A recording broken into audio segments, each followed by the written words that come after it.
It was a lucky hit, as at that distance most of their shots were bound to go wide.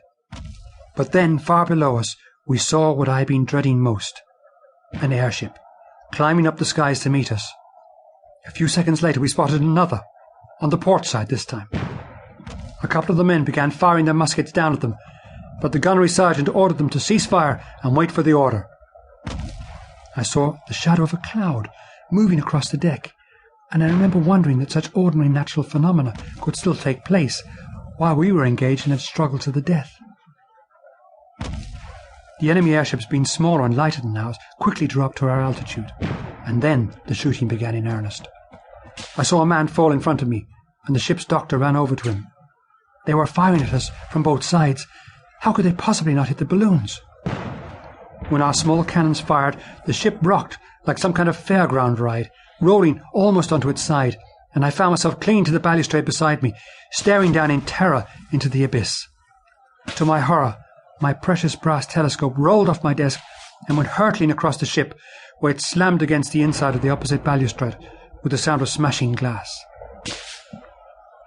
As we rolled back again, I heard the whoosh of our incendiaries being fired. A moment later, a cheer went up from the crew, and when I dared to look up, I saw one of the enemy ships in flames.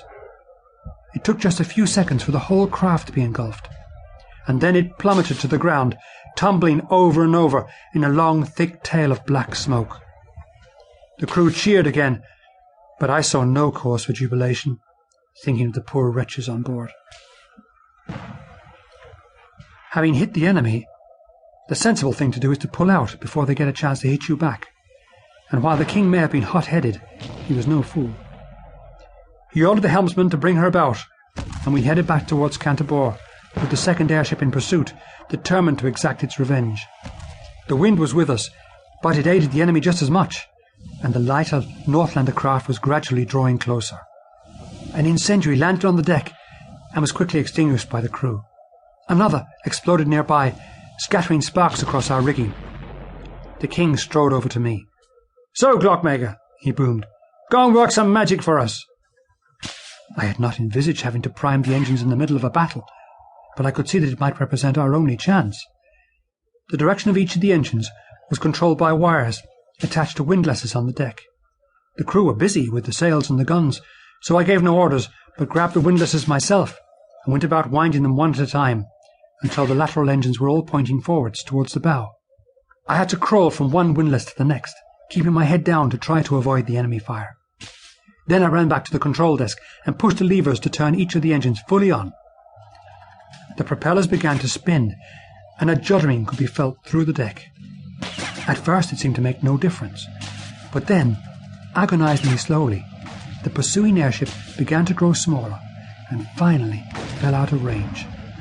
The crew gave another cheer, which I felt might be somewhat premature, but then I saw the enemy airship turn back. I had been optimistic in hoping for 15 minutes of engine time. Less than 10 minutes was what we got, but it was enough. By the time the propeller stopped, we were over Kantarborg. The king, ever the showman, commanded a signal to be flashed ahead, ordering every bell in the city to be rung in celebration of our victory.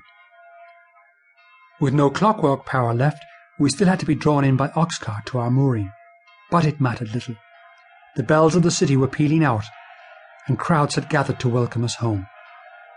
The airship was made fast, and one by one we descended the ladder to the round tower. The king was determined to hold a public speech from the base of the tower, and while this was going on, I managed to slip away unnoticed, avoiding the crowds. I went to find my bicycle. However, my legs were shaking so much that I could barely walk, let alone cycle, so I pushed it all the way home. And so ended what later became known as the Battle of the Strait. In the history books, you can read about how, thanks to our superior technology, Freyr defeated a whole armada of airships, while our navy took on a fleet of 50 warships on the waves below. In the Royal Gallery there is a painting made to commemorate the battle, full of ships, flags, cannon fire and smoke, with Freyr hanging gloriously in the sky above. I saw no ships at all on the water that day, apart from a few fishing boats, but maybe I didn't notice them. Or perhaps it is just that I know little about statesmanship.